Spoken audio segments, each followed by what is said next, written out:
Sahabat OSF yang terkasih, renungan untuk hari ini diambil dari Injil Markus bab 8 ayat 27 sampai 35. Kemudian Yesus beserta murid-muridnya berangkat ke kampung-kampung di sekitar Kaisaria Filipi. Di tengah jalan ia bertanya kepada murid-muridnya, katanya, "Kata orang, siapakah aku ini?" Jawab mereka, "Ada yang mengatakan Yohanes Pembaptis, ada juga yang mengatakan Elia, ada pula yang mengatakan seorang dari para nabi." Ia bertanya kepada mereka, "Tetapi katamu, siapakah aku ini?"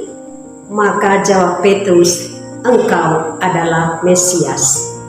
Lalu Yesus melarang mereka dengan keras supaya jangan memberitahukan kepada siapapun tentang Dia.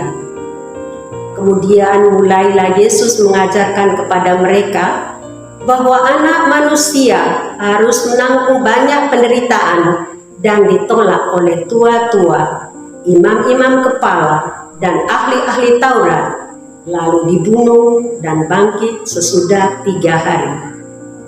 Hal ini dikatakannya dengan terus terang, tetapi Petrus menarik Yesus ke samping dan menegur dia.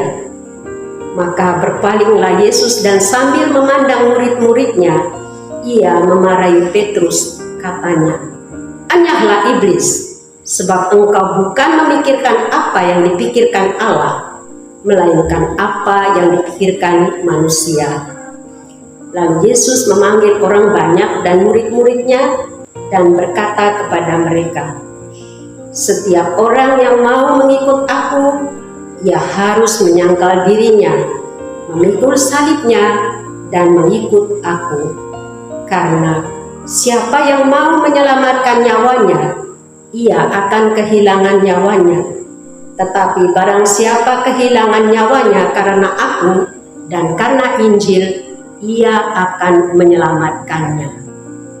Demikianlah sabda Tuhan. Saudara terkasih, untuk mengetahui identitas seseorang secara lebih mendalam, dibutuhkan suatu pengenalan diri. Ketika kita ingin mengenal dan bertanya siapa Yesus itu, maka setiap orang pasti mempunyai jawaban yang berbeda-beda. Orang bisa saja mengatakan bahwa Yesus adalah anak Yusuf dan Maria, pemuda dari Nazaret, orang Yahudi yang berambut gondrong, dan lain-lain. Beberapa orang dalam kitab suci yang ditanyai oleh Yesus tentang identitas dirinya menjawab bahwa Yesus adalah Yohanes Pembaptis, Elia, dan salah seorang dari para nabi. Syukurlah bahwa Petrus membantu menjawab pertanyaan Yesus dengan benar. "Engkau adalah Mesias." Yesus memperjelas jawaban Petrus ini dengan mengatakan bahwa Mesias adalah anak manusia yang harus menanggung banyak penderitaan dan ditolak oleh orang tua-tua, imam-imam kepala, dan ahli-ahli Taurat, lalu dibunuh dan bangkit setelah 3 hari. Dan penjelasan inilah yang menjadi identitas Yesus yang sebenarnya. Setiap orang yang mau mengikuti aku, ia harus menyangkal dirinya, memikul salibnya, dan mengikut aku. Markus bab 8 ayat 34. Yesus seperti inilah yang harus kita ikuti, karena kita tidak ingin hidup jauh dari Yesus. Kita berusaha untuk hidup dengan identitas yang jelas sebagai seorang Kristen, sebagai pengikut Yesus. Kita yang meskipun tidak sesempurna Yesus, berusaha sekuat tenaga untuk menyangkal diri dan memikul salib kehidupan kita. Kita menyangkal sikap ketidakpedulian dengan berbagi kasih dengan sesama dan dalam ciptaan Tuhan. Dan pada saat yang sama, kita siap dan rela memikul salib kita ketika kita tidak dimengerti, tidak diakui, ditolak. Kita harus berani mati seperti Yesus agar kita dapat bangkit bersama Dia, karena kita tahu bahwa pintu satu-satunya menuju kebangkitan adalah kematian.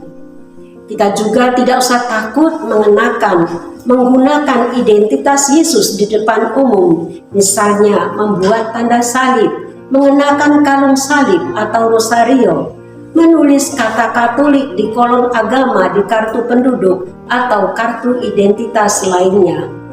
Mengenakan identitas kita sebagai pengikut Kristus adalah salah satu bentuk pewartaan kabar sukacita yang adalah sebuah kabar keselamatan. Pesan tentang salib disampaikan oleh ibu pendiri kongregasi Suster-Suster Santo Fransiskus dari Tobat dan Cinta Kasih Kristiani. Salib bukanlah beban, karena disambut dengan penyerahan total kepada kehendak Allah, memikulnya dengan iman yang kuat, dengan hati yang sabar dan pasrah. Tuhan senantiasa mendampingi dengan rahmat sehingga kita sanggup memikulnya. Salam sehat, Deus Providebit, Tuhan akan menyelenggarakan.